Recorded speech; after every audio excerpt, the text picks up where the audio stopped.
County Health Department. Aprende más en tpchd.org/español. BT radiouniversal.com.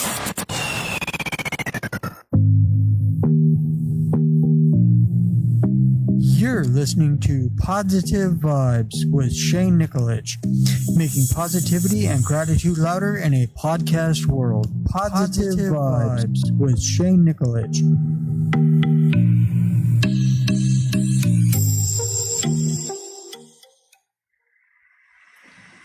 Good morning and welcome to another edition of Podsitive Vibes, making positivity and gratitude louder in a podcast world. And yeah, if you've been following my social media posts, I've gotten in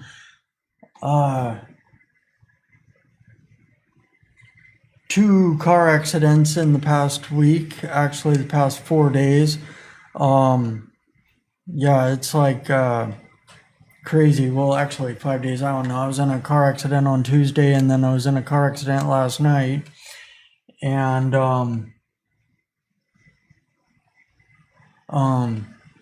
yeah, it was like, it's crazy. But yeah, positivity and gratitude, that's what's getting me through. I just keep rolling with the punches.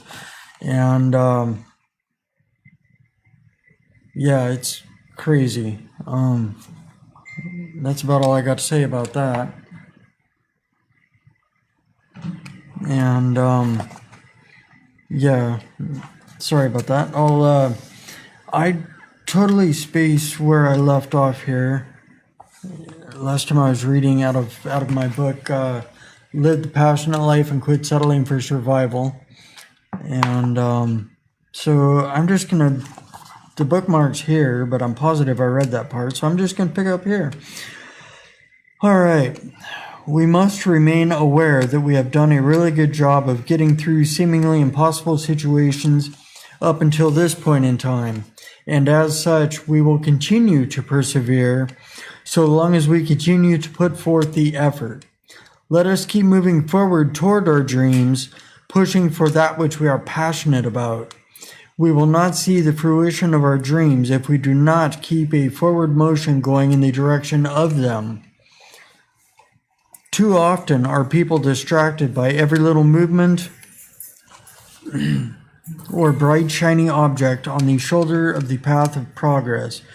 We must put on blinders and see past all of the distractions so that we can clearly keep a vigilant eye on the road ahead of us, the one that leads to our dreams. We must look back at the present life we led in the past and be ever so grateful that we are not locked up and held back from growing and reaching for the life that we truly dream of. We must look at the pleasant life we were stuck in for a time, being thankful that we do not have to stay there, where life is simply pleasant and we are no longer seeking to grow and reach for more.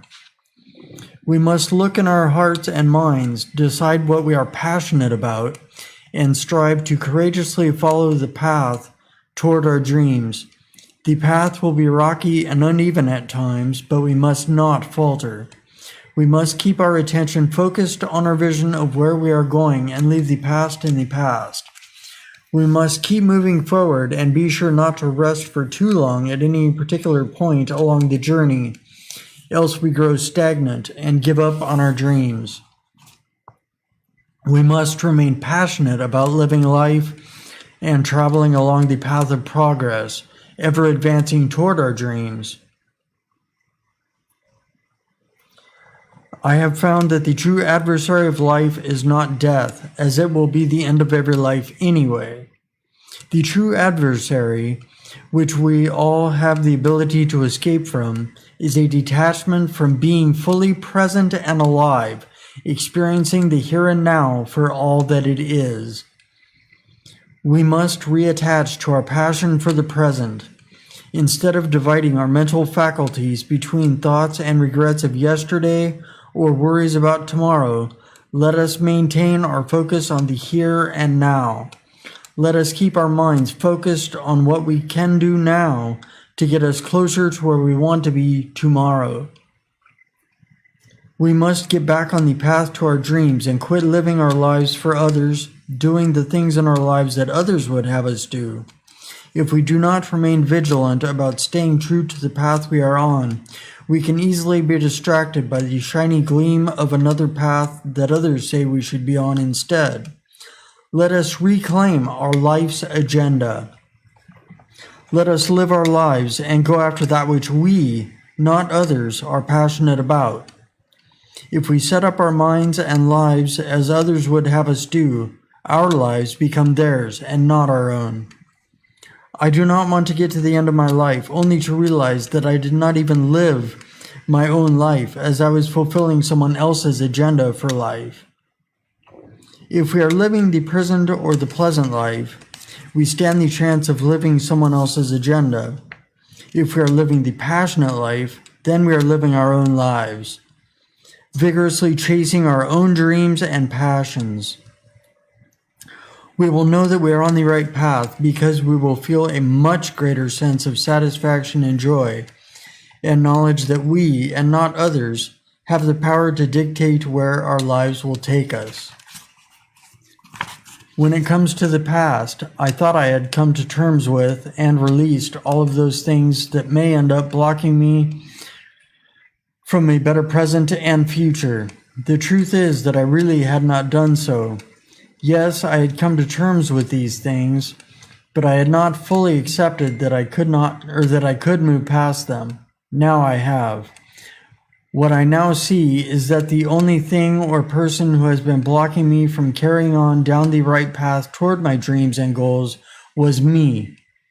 My inner demons, all of which are and have been thoughts or feelings based on fear, have run the game for entirely too long.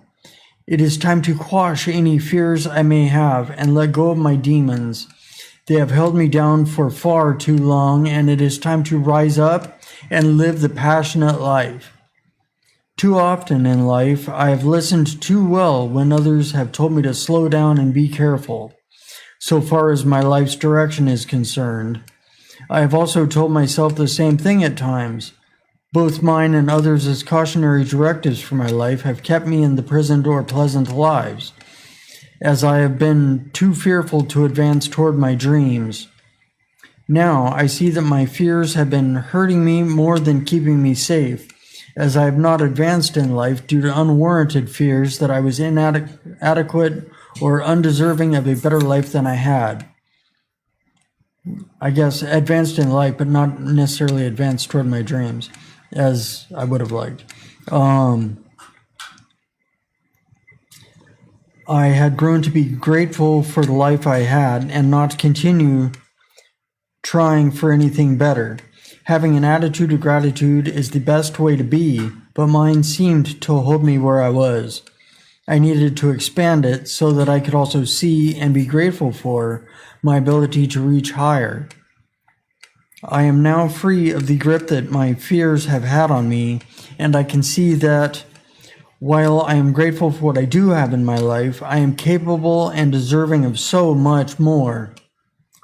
I have heard it said that change requires at least a little bit of insanity.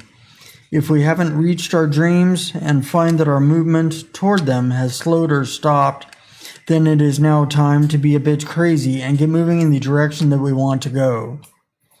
It is time to rid myself of any doubts caused by myself or others, and declare that from now on, I shall advance with abandon. Abandoning anything that is suppressing my ambitions, leaving it behind me, I will advance toward my dreams and goals. I always say that it is better to have an attitude of gratitude than one of saditude. When a person is grateful for what they have and for what they have been given, they tend to be happier people. Life means something, and they have an idea of what their purpose is and what direction they shall go with their lives. I will attest that when I am sad, my entire attitude goes in the crapper. I lose track of any particular direction I was previously going in and any motivation to move at all. The world today is filled with negativity. There is a plethora of positivity in the world as well, but for some odd reason, people tend to gravitate toward the negativity. Maybe because it's easier and they just sort of fall. Anyway, I, for one, do not believe that we were born to be sad and miserable and stay sitting on our butts in a big pool of pessimism. I am of the mind that we were born to be happy, joyous, and free, and as we progress toward our dreams, my higher power is a positive, loving, caring God who only wants the best for me. Every now and again, whenever my attitude starts to lean toward the negative, I simply ask him to guide me back into gratitude and out of saditude. I also do my own part of the work and start thinking of the things I have to be grateful for. Often, the simple act of making a gratitude list is enough to create joy in my heart. Maybe it is such a widely suggested practice because it helps to keep people grateful and joyous. I know I feel better about myself and the world around me and have a much better attitude when I remain focused on the positive points in my life. I do not totally ignore the negative things, as that is an unhealthy thing to do, but rather deal with it so it can make room for more things that are positive. So long as I stay in the mindset of being grateful for all the positivity in my life, joy cannot escape me. Happiness and joy are often confused as being one and the same, but they are not. They are simply two versions of the same positivity. Happiness is defined as a temporary feeling based on outward circumstances, while joy is long-lasting and based on our inner beings, more of a spiritual condition. Of the two, I would rather have joy, as it is here to stay with me at least a little while longer. I shall practice joy and gratitude. Just a second, I have to turn this down. Oh, wait. Sorry about that. My phone keeps blowing up. Probably because of the accident I was in last night. Second in 4 days. All right. Too often in life, we become distracted and often develop fears and doubts about the future and whether we will be able to make our dreams become reality. I have found this to be true for myself.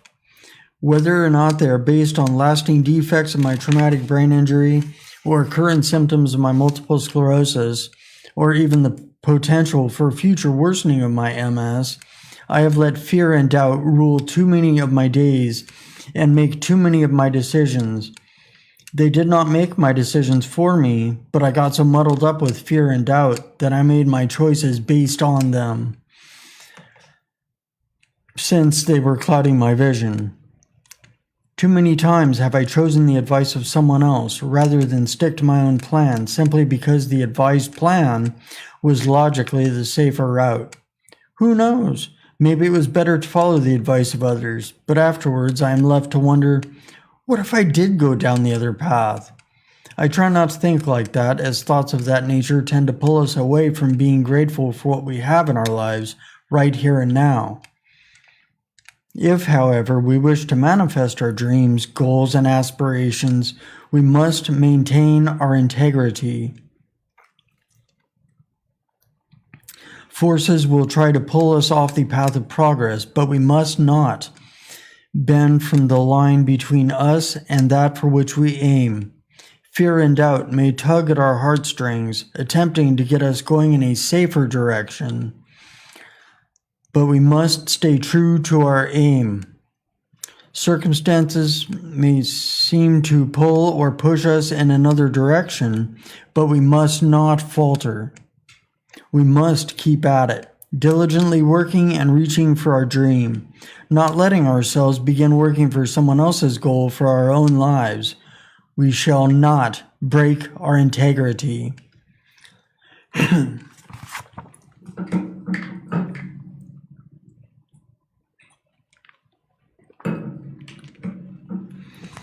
The world is a busy place these days, with so many distractions running rampant in our lives. Everything has gotten more expensive, causing people to work harder and longer hours. There are so many wars that have ravaged so many lives.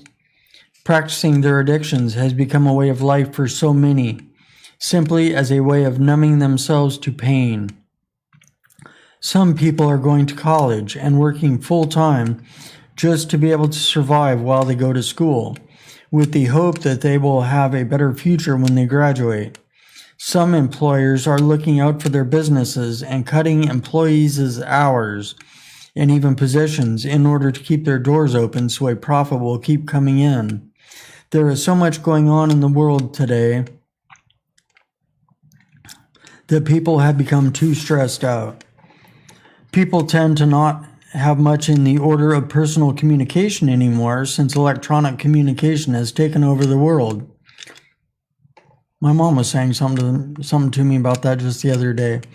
I have fallen prey to this e-trend as well, utilizing Facebook or my phone's text messaging, or now Instagram and all my other social media, to communicate rather than just call someone and hear their voice, or go see them in person and possibly shake that person's hand or give them a hug.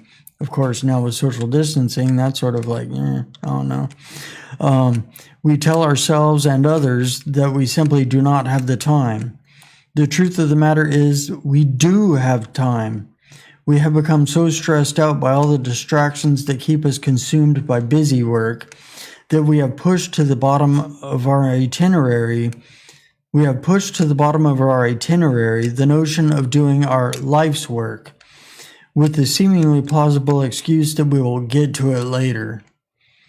We tell ourselves that we have not talked to a friend or a loved one for a while, so we send them an email or a text message, or even tag them in a post on Facebook or Instagram. We are far too busy with our personal lives to step away for a short time just to catch up with someone over coffee, or maybe even gain a deeper connection to humanity. This is a negative trend we are on. We must get back to putting people first instead of opting to travel with the circus of electronic reality. Remember when you were scared or hurt as a child and your parents came and put their arms around you, made certain that you were safe and comforted you as much as they could? That was love. Do you remember that time when you got the phone call simply because a family member had not heard from you in a while and they wanted to make sure you were all right? That was love. Can you recall that time when your parents put out a lot of money, possibly even blowing the household budget for months, so that you could pursue an extracurricular activity at school, or simply take up an expensive sport or hobby? That was love. Do you know that feeling you get when you are with your girlfriend or boyfriend, spouse if you are married, like they are the only one that exists for you? That is love. Do you know that moment when your pet jumps in your lap and lavishes you with attention as if you are the only person in the entire world? That is love. It may seem really annoying at the moment, but that is love. All of these are examples of love and how it is presented. There are so many more examples and situations I could cite, but I think that I have given enough to get my point across. That point is specifically that people need to reopen and access the human connection and get back to love. Just a sec, my brother left a comment. Just a sec.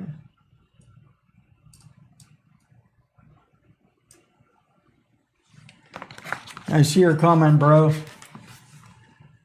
Right on. You're welcome. Love you, bro. Sorry about that. Let me see. Let me get back in this. We have joined the busy masses and commenced to bury our heads in our busy work, and have forgotten to live a life that is based on love. We have lost track of why it was that we started on our path in the first place. It seems to me that a lot of, if not most, people started on the path they are on because they wanted or felt a need to improve their lives for not only themselves, but for those close to them as well. This was an act of love. even though on the face of it, one might see it as simply getting ahead in the world and nothing else. Backing up, I'm now divorced, but this was written when I was married. My wife wants to be able to fully support us should the day come that my multiple sclerosis progresses to a point that I am no longer able to work and make an income. Hence, she is going to school and working full time, which is causing her to be stressed out. She loves me, so rather than leave when things may look bleak to some, she is doing what she can to pick up the slack on my end. I start to feel like a popped balloon at times, having reached my full potential, been deflated, and can never get back to that spot. The truth is that I can do something about it.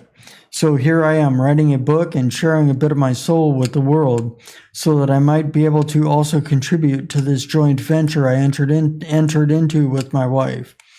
I am grateful for everything she does for us, and I often tell her how very much I love her and appreciate the things she does. But I would still like to be a fully vested partner in our marriage. Love can drive us to be better people. Love can brighten our day or even our lives. Love can cause us to change the way we do things. It can also be the drive behind an act of insanity, causing us to step out of our normal boundaries to perform an act of love for someone.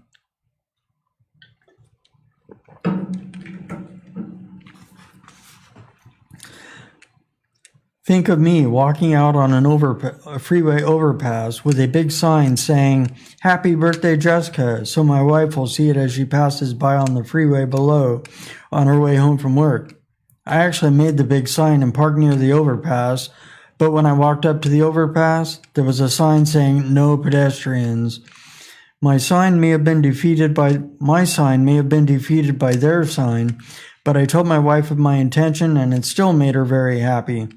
I made her happy, so I fulfilled my intention, even if I was unable to hang the sign from the overpass. She still felt the love behind the intention. Actions speak louder than words, but the intention was there, so I told her about it so that the whole thing was not lost in the abyss of things that never were. I have always loved listening to the Beatles. They were always singing about love, and I think that is what draws me into their music, like a magnetic force is pulling me. It is about positive, creative things, unlike other music I've been fond of over the years.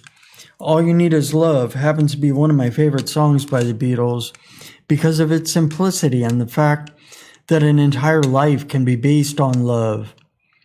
When one's each and every action are based on love. John Lennon had this to say about love. If someone thinks that love and peace is a cliche left behind in the 60s, that is his problem. Love and peace are eternal. A person's life may not be eternal, but it does last through many years of experiences, ups and downs, tragedies, joys, births, deaths, and everything in between. Love is there to stand witness to all of it. It may be obscured by brief moments of negativity, maybe even tucked away for a time, while one dementedly basks in pools of pessimism, but it is there, nonetheless. Love is always in our hearts, even when we feel a negative emotion. It is there, waiting for us to come back to it. Why do we fill our days with so many distractions that take our attention and intentions away from that which we love? Why do we allow negative emotions to drown out love at times? Why do we sometimes act on this negativity when it goes against the love we have inside? I believe the answer lies in our focus. Whatever we focus on obviously gets our attention. It is when we focus our attention on things other than the basis of our love that it seems to fade. That being so, we need to focus our full attention onto the people that we love and show them that we love them, not just tell them. Let us not allow the love that is inside of us to be stifled by any negativity we may be feeling at any given moment. As a matter of fact, let us crank up the volume. From here on out, we shall amplify love. Back in the day, way back in the day, people aspired to be great and do great things, such as Egyptians building the pyramids or Michelangelo painting the Sistine Chapel. At the beginning of the last century, men aspired to overcome gravity and fly through the air like birds, resulting in the Wright brothers' first successful flight of an airplane. And of course,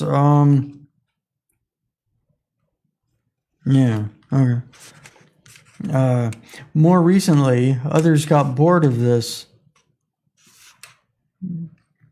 Where am I at? Oh, shoot. What did that say? Yeah. More recently, others got bored of this big, glorious rock.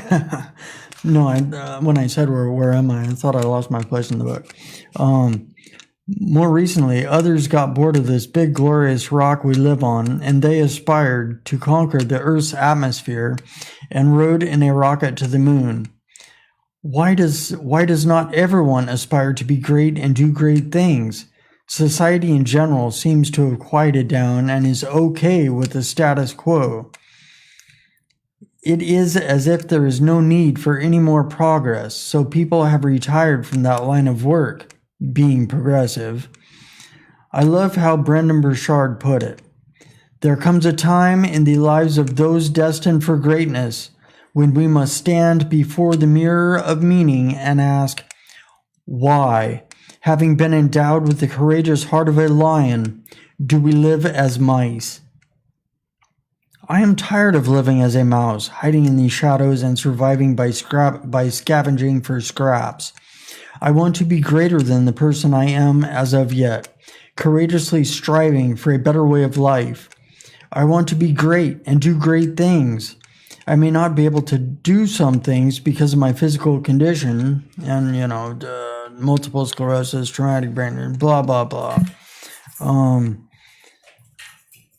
But I can still do great things, such as write a book that may end up being read by an indefinite amount of people.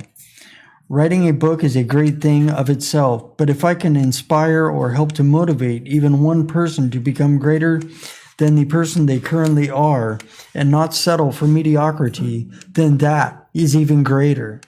I hear the argument that we should be humble, but that we should not imply that we live as mice. Oh, I'm sorry.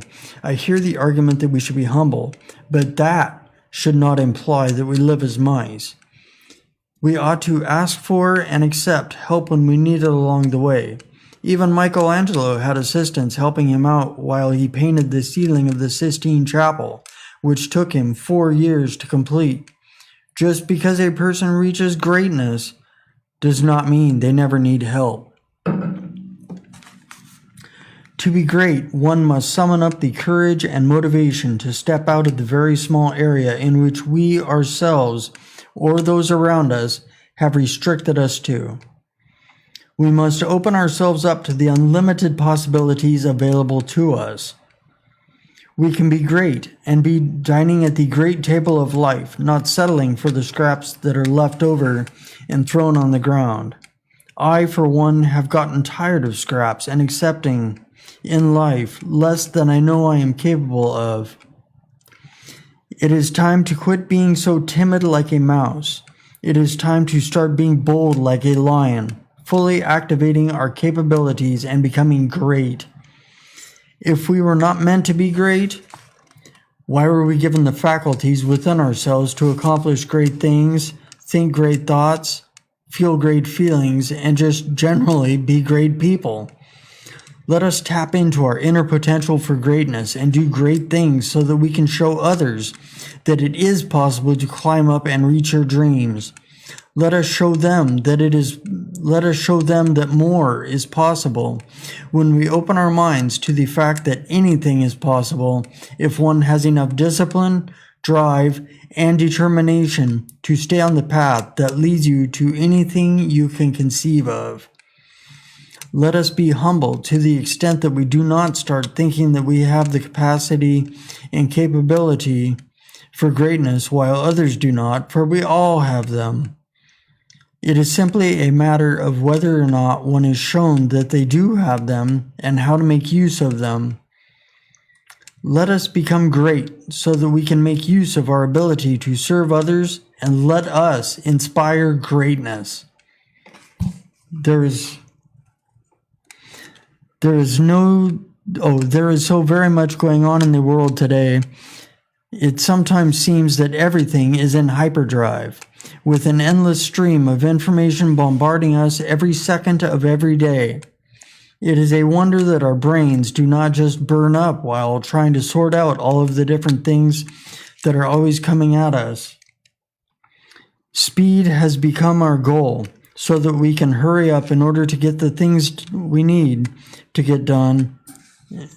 Speed has become our goal so that we can hurry up in order to get done the things we need to get done before the deadline or the end of the day. We are always rushing to get projects done to satisfy our boss at work. When we get done with our day, we hurry home so that we can get dinner prepared and cooked for our family, or get an outdoor project finished before the sun sets. Time itself seems to be shrinking as the world seems to be bent on stressing itself out. The amount of time is still the same. This whole idea that time is of the essence may hold true with certain things. When it comes down to it, we have a vast supply of time, so we should not hurry or rush until our health is in danger of failing. We can keep ourselves in check by asking ourselves a couple of questions. When was the last time we had so much fun we were simply overcome with happiness and felt the giddiness of a child who exhibits pure joy while running with friends on the playground at recess? When was the last time we felt so excited we nearly shook apart from trying to contain ourselves? When was the last time we shed tears after we heard or saw something that triggered an emotion? When was the last time we felt so much love for someone we could easily spend every moment with them for the remainder of our lives? When was the last time we laughed so hard our chest hurt and our eyes welled up with tears? Life is more than doing. Life is not supposed to be lived so strenuously that we become a sort of zombie, void of any passion for it.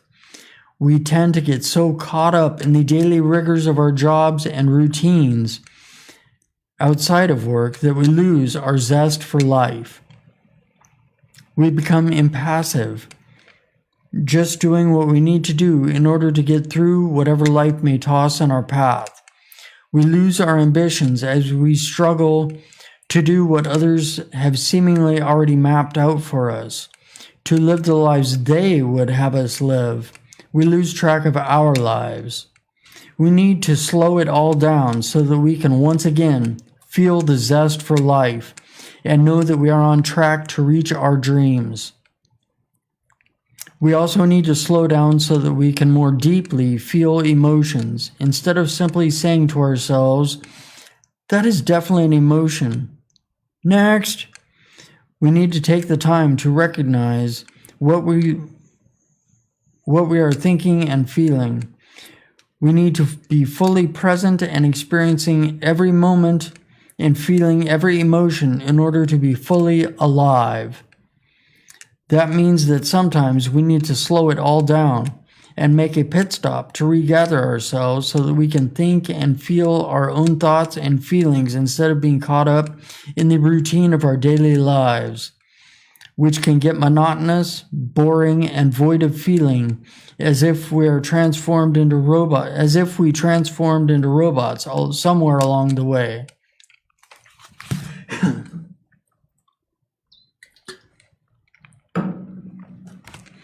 Life is not just a continuous, straight line from the beginning to the end, from birth to death. I think it was Doctor Who that said it best. People assume that time is a strict progression of cause and effect, but actually, from a non-linear, non-subjective viewpoint, sorry about that. I think that it was Doctor Who that said it best. People assume that time is a strict progression of cause and effect, But actually, from a non-linear, non-subjective viewpoint, it is more like a big ball of wibbly-wobbly, timey-wimey stuff. We tend to look at our lives like a timeline from point A to point B.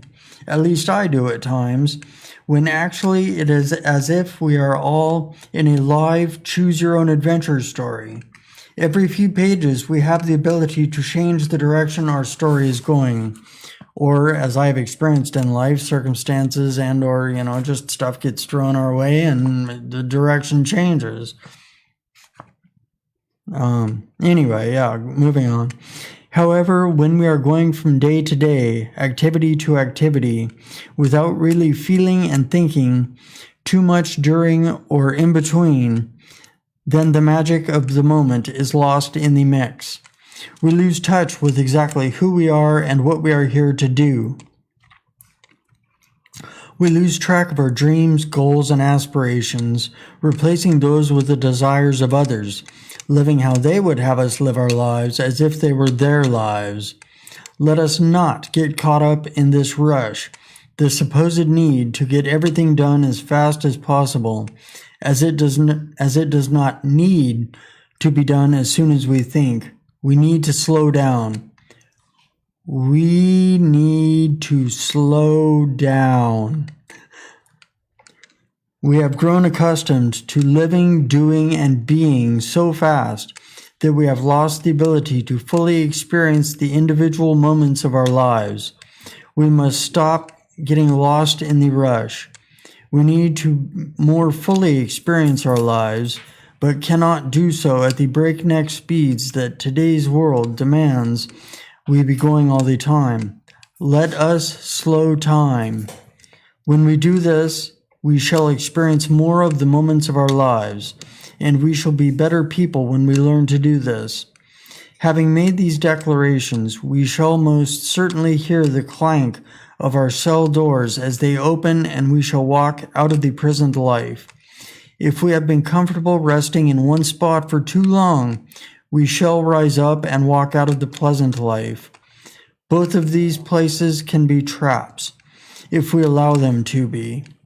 In them, we are held back from rising up to our highest potential, living the lives we are capable of living, doing the things we are capable of, and being the best people that we can be.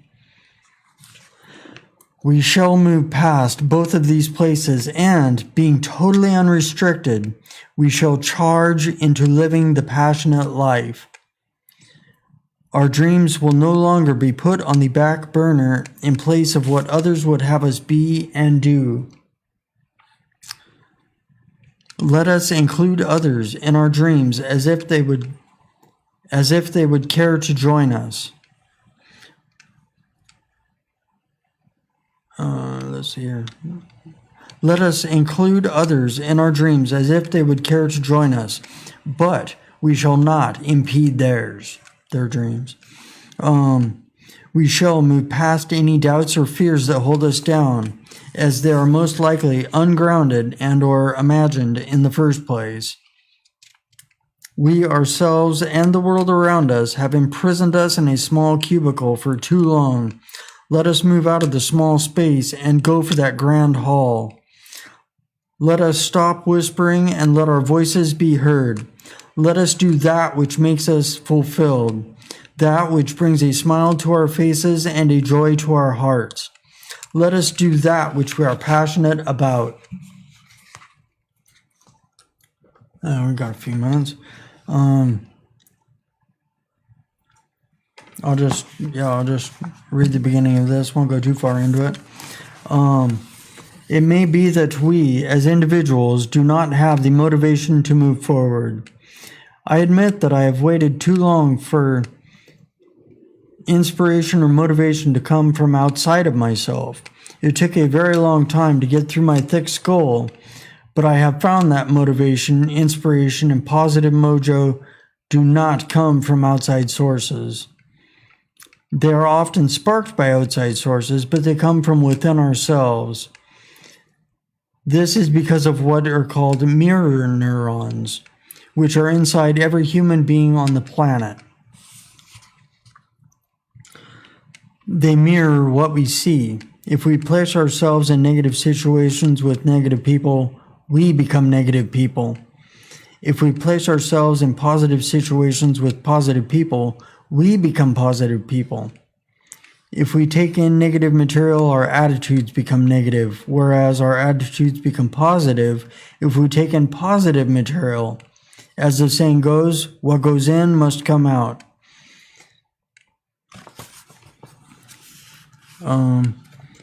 I have found that I already have the motivation,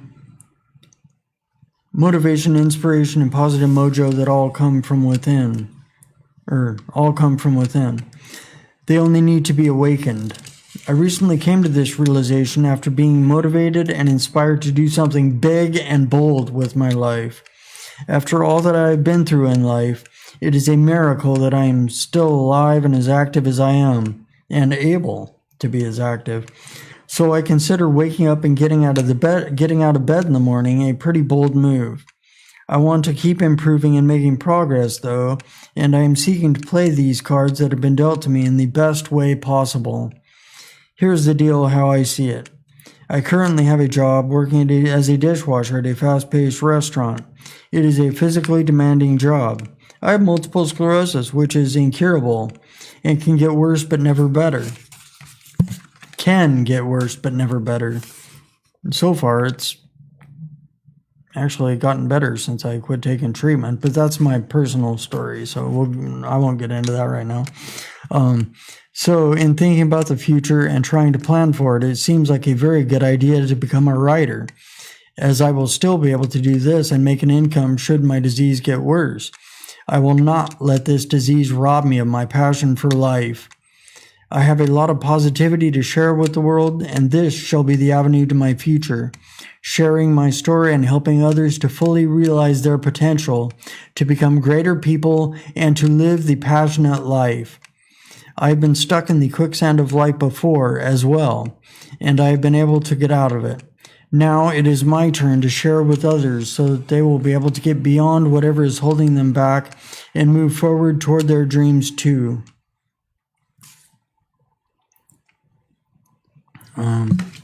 Everybody gets stuck at some point and is imprisoned by themselves or by others' advice and opinions. Whether people are suppressed by others or fall victim to self-oppression, they are being held back by themselves. When it seems that others are holding us back by giving us strongly convincing advice or opinions which are contrary to the path that we are on, we are in fact holding us back. We are in fact holding ourselves back. It is all in how we interpret and deal with the information coming in from outside sources. We must ask ourselves if it will be beneficial and progressive or detrimental and regressive. To stay on the path of progress toward the passionate life, we must always choose the options that are beneficial and obviously progressive. Let's see here. People have asked me, and you may be wondering, why it is that I am such a positive and outgoing person after all I have been through in my life so far. I have been told that others are surprised at the fact that I am still going strong after some of the things I have been through, things that would have caused others to stop and give up going any further. The thing is that the thought of giving up has crossed my mind. I have given up so far as remaining at the pleasant stage of life for periods of time when I felt comfortable and I had no desire to move from where I was. I have always had the urge to keep moving forward, keep moving toward better things, but there is always that little voice that tells me, it is okay where you are right now. Be happy with what you have. You do not need anything else. Nothing more is required, so just chill out. I do not want to be remembered as one of the millions of people who gave up on making progress in life because of dismal circumstances that appeared to be insurmountable.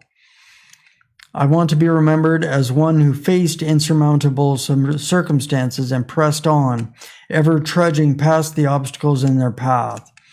I have had times when I was negative and regressive, and it did not feel to be good that way. It did not feel good to be that way. Okay, whatever. I want to be positive and progressive, always moving forward. And I'll just leave that right there.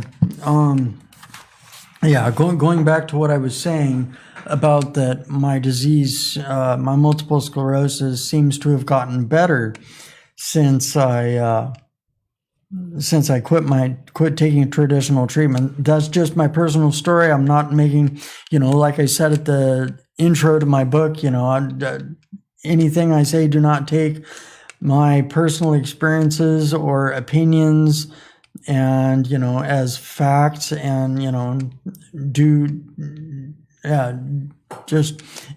we each have to live our own lives, and this is how I've lived mine. I was taking the treatment, taking the traditional treatment that was prescribed to me for my multiple sclerosis when I was first diagnosed back in 2007. I took one treatment for 6 years, dealing with the side effects. They were miserable, but my MS seemed to be doing okay so far as my brain scans and blood draws, so I just stayed on it like my MS specialist sort of suggested, I guess, advised. And then I was off my treatment for like 3 months and got on another treatment. I was doing fine during those 3 months, but a friend told me, hey, look, better to be on something than nothing. And so I got on this new treatment, and no side effects or anything, but I forgot to refill that treatment after 3 years on it. And I was doing okay after like 3 or 4 months, and I had also picked up running just a couple days before I ran out of my treatment, and running all the time, all this physical activity, plus I was eating better, eating a lot healthier diet, and so I just quit taking treatment and coined the hashtag running is my MS treatment.